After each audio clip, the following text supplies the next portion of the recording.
Welcome to the Put On Waivers Media Group, home of the Put On Raiders podcast and the Student Body Right podcast. This is your place for the best breakdowns and the best insight for those who fight on and bleed silver and black. Now, here are your hosts, Dwayne Douglas and Ryan Holmes. And welcome, everybody, to another glorious episode of the Student Body Right USC podcast. I'm your host, Dwayne Douglas, and I am, of course, podcasting off the beautiful shores of the Pacific Ocean. Beautiful day, beautiful morning out here in Southern California. A little morning recording of the podcast for you today. PORSBR. That's PORSBR is my Twitter handle. Basically, Put On Raiders. And then also Student Body Right, the initials there, as far as that go. Don't forget to rate, review, and subscribe to the podcast here. And the response has been great. I definitely appreciate it. And I know there's like certain things that I haven't got a chance to do yet, but I will get those breakdowns done for you and get them up next week. USC handled the slow mesh of the Stanford Cardinal, I guess you will. David Shaw kind of pulling out all the stops to try to contain or slow down USC did not work. USC wins that game 41-28. I know people are very upset and annoyed with the fact that USC gave a lot of points. You know, they were able to go up and down the field, make some big plays. The chunk plays really kind of bother you a little bit. But I think at the end of the day, like, we know what this team is, and in order for this team to be, in order for any team to be special, you got to be dominant on one side of the ball. They are a dominant offensive team. Now, could they go to Corvallis or go to Utah and face a situation where it's inclement weather or wind or stuff like that, and then maybe take an L there? It's possible. I think after sitting down and watching the film on the Beavers game against the Bulldogs, kind of a unique situation because USC plays those teams back to back. So I got a chance to kind of watch that game, watch them play each other. They got players. I mean, both of those teams have NFL players on their roster. So like, you can't sit there and just say that they're scrubs. USC is a 12-point favorite over the Bulldogs. So I would say that they're going to win. I think they're going to beat the Bulldogs. I know they're Hadner, their quarterback, wanted to go to USC and was told he was too small, yada, yada, yada, all this other stuff like that. But we'll talk about that in a little bit. But just kind of wrapping up the Cardinals game, I think it's cool that they were able to play against the team like the Stanford Cardinal, who changed up their entire offense to, low Wake Forest, slow mesh stuff. And then we're able to just say, hey, we're still going to turn you over. We're still going to make plays. We're still going to do all those things that we need to do to win the game. And I would say on the defensive side, they're giving up chunk plays, they're giving up yards, but they're also helping to turn the ball over at a high rate. I mean, they're turning these teams over.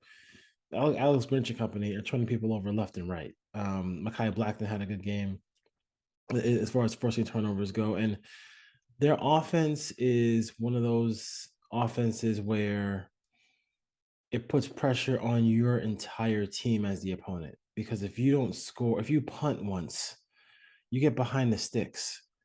It's so traumatizing because Caleb Williams, Mario Williams, Jordan Addison, who did a little show out this weekend.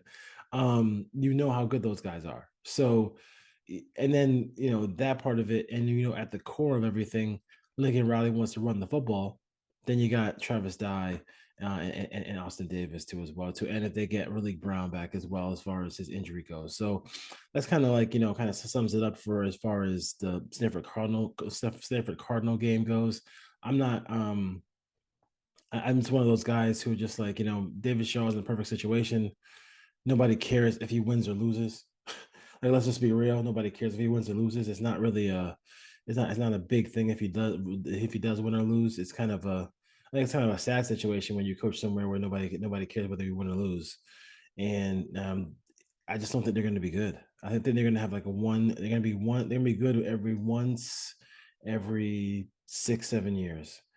And the thing about it is at Stanford too, is without USC, without UCLA in this conference coming up in a couple of years as they go to the Big Ten, um, like who are you getting to play there?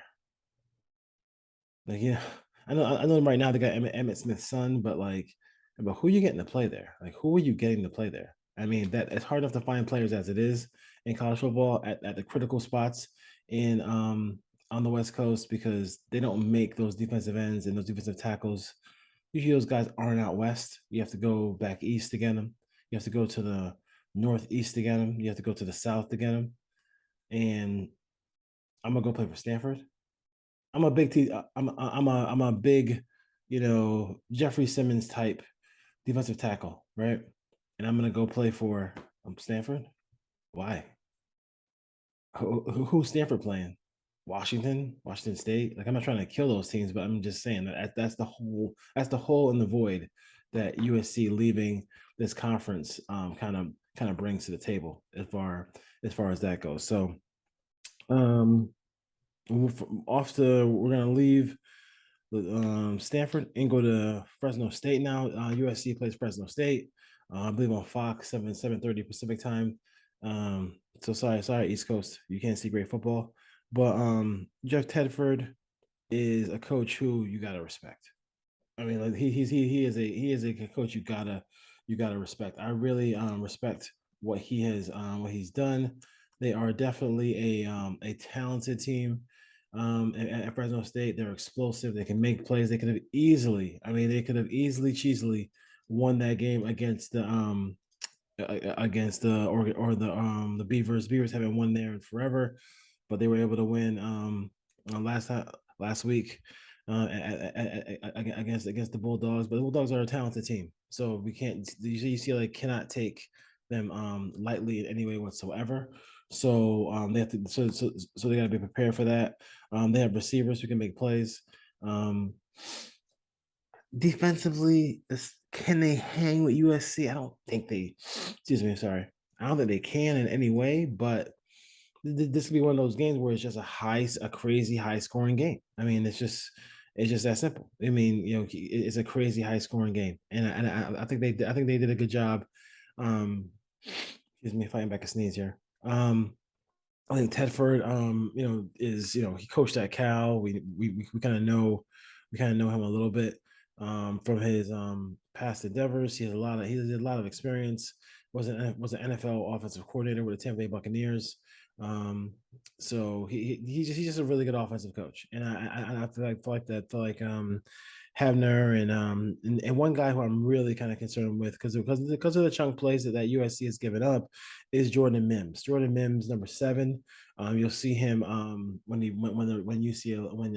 USC plays um, Fresno State. He is a guy who is to be dealt with. Like you can't, I mean, you just can't. I mean, they've been not fortunate, but like they've forced their turnovers, right? They forced their early turnovers in these games, which has really helped them a great deal get off the fast starts.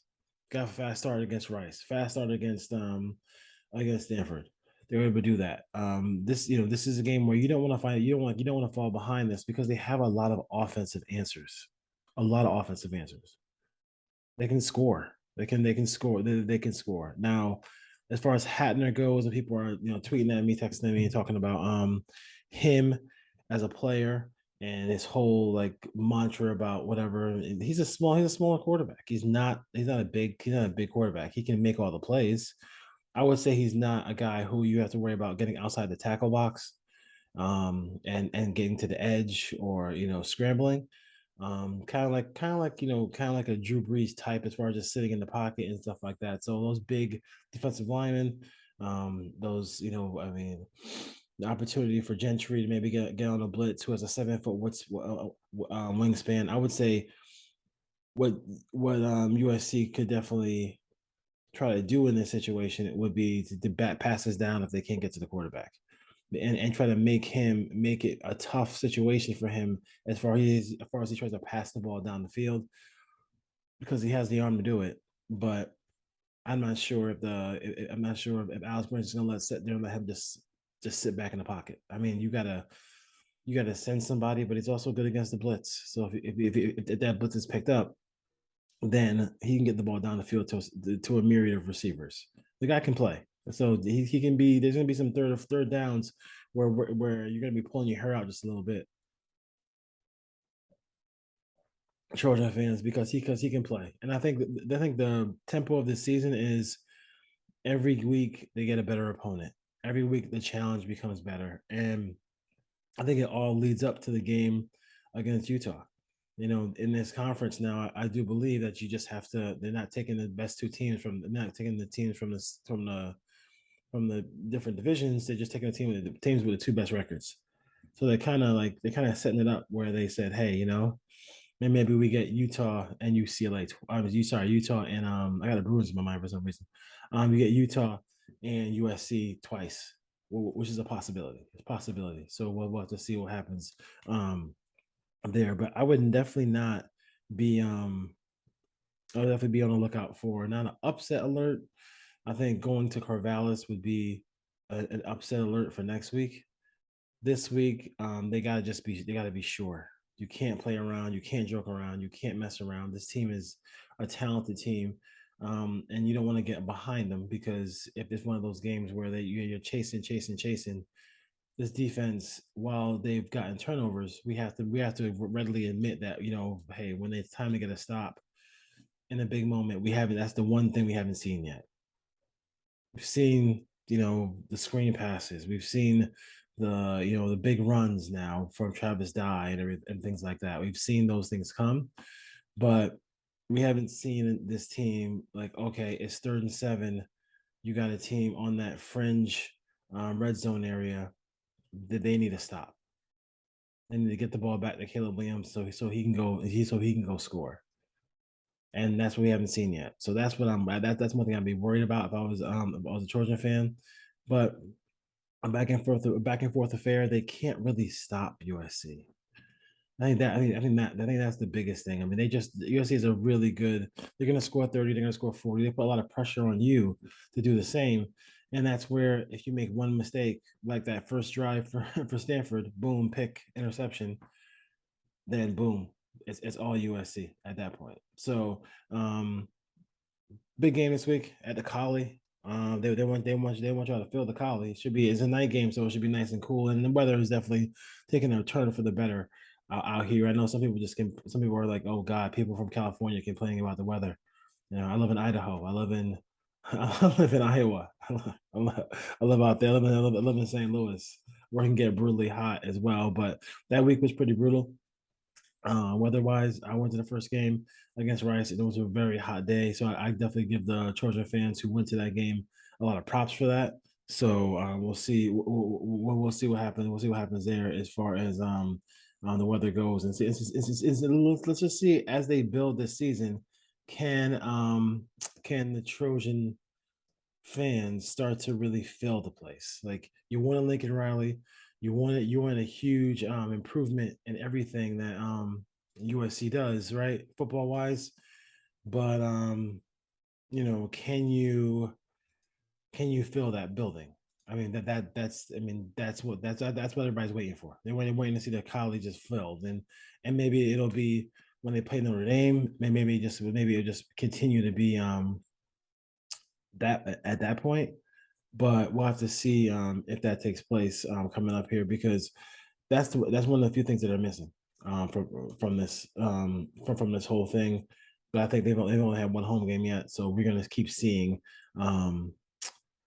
we'll keep seeing stuff like that as the season goes on. USC lands 4-star 2024 tight end prospect Joey Olson. So Joey Olson is committing to USC, as reported by 24/7 Sports.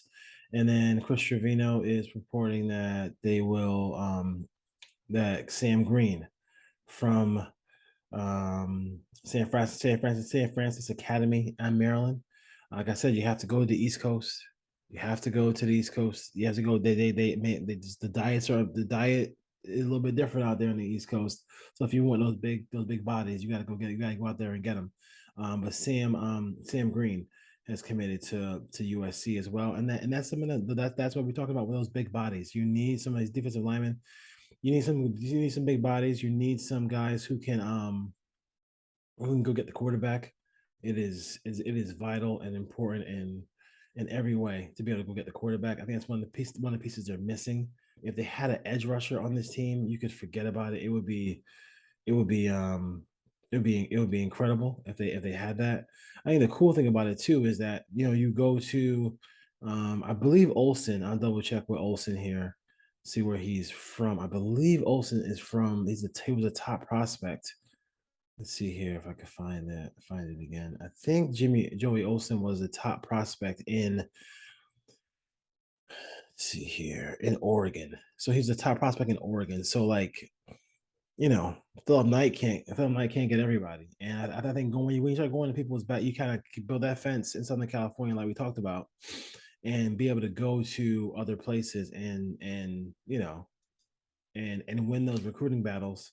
That's nice. That's good work by you, but good work by USC. Good work by the Trojans there, as far as as far as that goes. Max Williams, another. I mean, the Trojan secondary is these turnovers. I mean, one of the things that happened. They're very contagious. Like when you start getting one, you start getting multiple.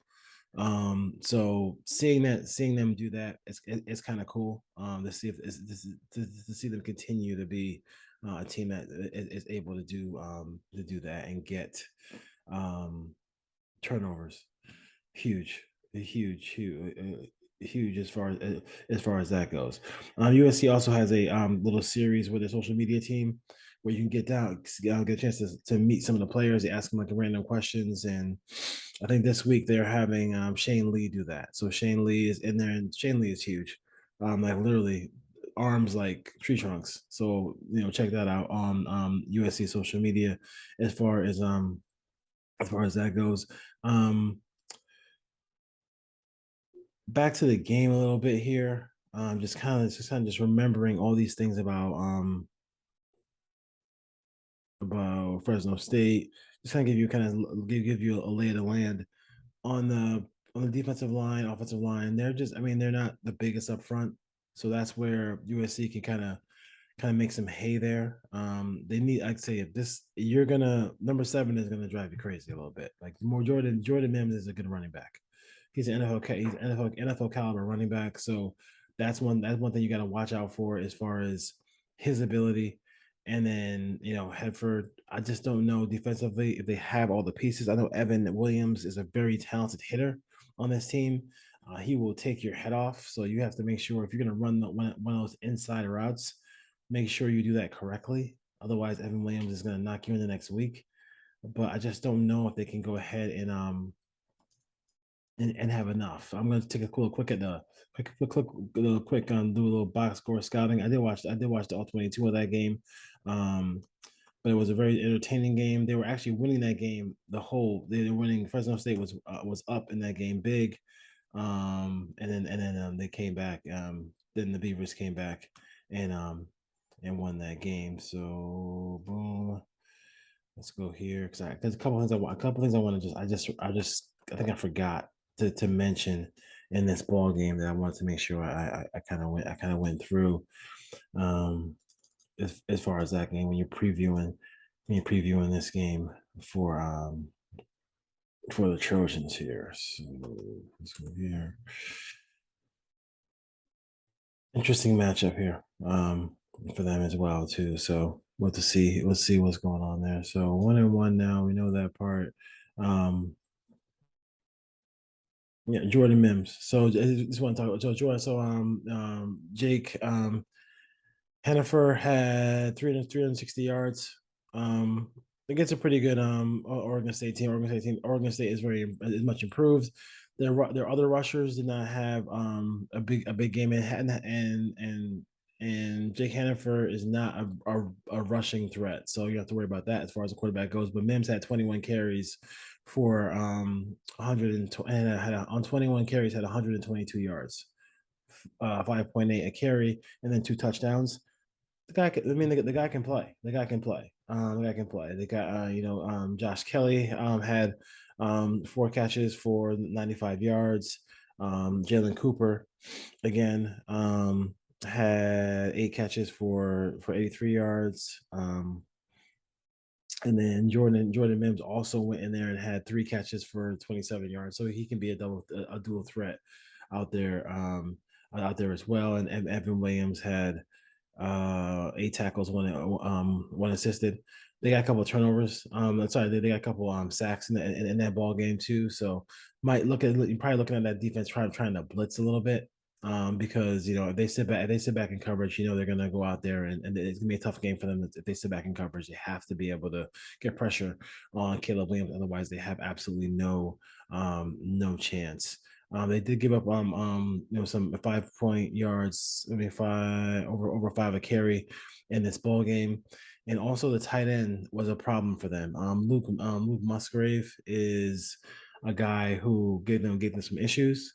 So maybe USC can get those tight ends involved as far as that goes, and they protected the quarterback pretty well. One thing about if I'm butchering his name, I believe it's Hannaford. He didn't take a lot of sacks in this ball game. He does a good job of just getting rid of the ball. So like to save his play for another down. That's huge. Like him not taking sacks, taking negative plays. He doesn't usually take a lot of negative plays. So that's another thing where you might get, you might say, hey, might get frustrated with him not being able to but USC not being able to get there. That's a big part of it. You want to get there as a defensive lineman. You want to get there if I'm gonna send a blitz, you want to get there. But he knows he's a smaller quarterback. It's kind of like those guys who they're the smallest kids on the basketball court, but they still know how to get that little Mark Jackson teardrop over your head. They know how to shoot the ball. Like Chris Paul's been the smallest person on the court for how many years, but he knows how to get a shot off like against tall defenders. Same thing with Hennifer. Like he knows how to do that. So I would say he might frustrate you with that because you feel like you got him dead to rights, and then instead of a second and 17, it's 2nd and 10 because he was able to get rid of the football. But they got weapons, man. They got weapons. And every week you're gonna see this team get challenged more and more. Because the schedule gets tougher and tougher. But this is a game that I think that they should be able to win. Game that they should be able to walk away with without any issues as far as that goes. And I do think USC has everything and it takes to go out in here and take care of business at the Collie as far as that goes. The distribution by Caleb Williams kind of makes it even more so, makes it more difficult because you sit there and you look at the Biletnikoff winner, Jordan Addison, but the other weapons are there. I mean, they're just there. The little pass in the flat to Mario Williams where he kind of went through 4 Stanford defenders for a touchdown. I mean, all those things make it more and more difficult to challenge and beat USC. It's just not going to be an easy task for Fresno State. I don't see I don't see an upset here. I think next week might be an upset alert, but like I said, I think that USC wins this game. Probably go with 40, kind of like 44 to 30. Maybe they get a little bit closer, but I mean it's just so hard. It's just difficult to hang with USC in this moment here because Lincoln Riley has this team. They're just taking football serious, man, and it's just good to see. And shout out to Clay Helton. If it wasn't for listen, if Clay Helton was good at USC, we wouldn't the USC Trojans wouldn't have Lincoln Riley, right? If Clay Helton was good. So him being bad helped USC, but they did go. He took his Georgia Southern team to Nebraska, I believe, and won last week. So great job there. I want to say something else about Stark. So I guess people giving Steve Sarkisian a bunch of credit for, a pat on the back, if you will, for what Texas almost did against Alabama. So let me get some of my coffee before I start this. It's a loss. It's an L, man. Like, it's an L. You took an L in a game where you had every opportunity to beat Alabama. You took the L. Like, I don't sit here and there's no more victories in this whole thing, man. Like, you want, if you want to be respected as a head coach of a big time program, you got to go out there and win that game. And I know people are trying to say people just want Texas back. Sorry, they ain't back. Texas back. Texas ain't back. And this is not like USC, woe is me, we lost to Vince Young conversation. They're just not back yet. And then maybe when they get the Manning kid in there, they get that offense humming, then maybe they'll be back. But I mean, I don't. They have the ability to be back. They have the recruits. You can get everything you need just from the state of Texas. So if they can build that fence around us, build that fence a little bit. I mean, I know Texas A&M is right there, so that's going to be difficult to do. A&M is a really good is a really good team and a good program out there as well. So they got a lot of competition. But I don't know, this whole credit they get for becoming back for being back is going to be is way too much for me. Like all this stuff, like, oh, great job by Stark, great job by whatever. You lost. I mean, you lost that game. So let's not give them too much credit for that. And you blew it. You had a myriad of opportunities to win that game, and they did not take advantage of that. I'm just looking at a couple of things real quick. It's no thanks. And then we go to the Fighting Irish. On this program, we're not gonna shed a tear for a Fighting Irish loss. Anyway, but Marcus Freeman, I don't know what's going on with that situation, and I think that they're in trouble, and I know that people don't want to say this, and I think if he doesn't, if this kind of if these embarrassing losses, lost at home to Marshall, they keep piling up for Marcus Freeman, this could be a one and done. If they can find the right coach to come there, a big time head coach who wants to be the challenge of Notre Dame, um, it would be something that I think that would really kind of spark that program. But they are just that's a bad situation because I'm just taking from the fact that every Notre Dame fan I know told me how good they were going to be this year, how great they're going to be, how great the recruiting class was, all this other things like that. But this is they're in hard times. You start losing. I mean, they're 0-3, losing the home games to Marshall. Like, you're not competing at a high level if you're losing. I mean, no disrespect to Marshall whatsoever. We Are Marshall, great movie. But you gotta win those games. Like, cousin, you can't lose those games. You can't. That's Clay Helton type stuff right there, boy. And big time programs don't like that. And Notre Dame doesn't. No, Notre Dame is a tough situation because the recruiting, all the stuff like that. Are you going to be able to do that at a high level? And Notre Dame, I mean, you only can go so far. But at the end of the day, man, like, they got to get the right guy in there, and because they're not. That's not it. I mean, losing to Stanford. I'm sorry, losing to Marshall, as the kids say, that ain't it. That ain't it at all. USC, put on waivers, media group, USC football here on this channel, and also Raider football on this channel. So definitely stay tuned for all that. Big weekend for the Raiders, who take on the Cardinals, and then USC takes on the Bulldogs of Fresno State. That's the former home of I think Aaron Judge, Paul George, Derek Carr, and Devontae Adams, right? Those are kind of the big names out who used to be at Fresno State. So USC needs to go home, take care of business. I think 44 to 30. They win this game. The defensive line is not going to be. I don't think defensive line is going to be a factor, and I think you really to affect everything that Lincoln Riley wants to do. You have to have a defensive line because you have to get pressure on the quarterback, and you got to stop his power running game. And if you can't do any of those things, then it's going to be a long day for you. You'll be playing catch up the whole time. and you put pressure on yourself to make sure if you make one mistake, then boom, USC capitalizes on it, and then that's it. It's over. So, all right, Student Body Right, USC podcast. Guys, I talked a little Cardinals, talked a lot of little Bulldogs as we preview for what's going on this weekend. We'll see you next time.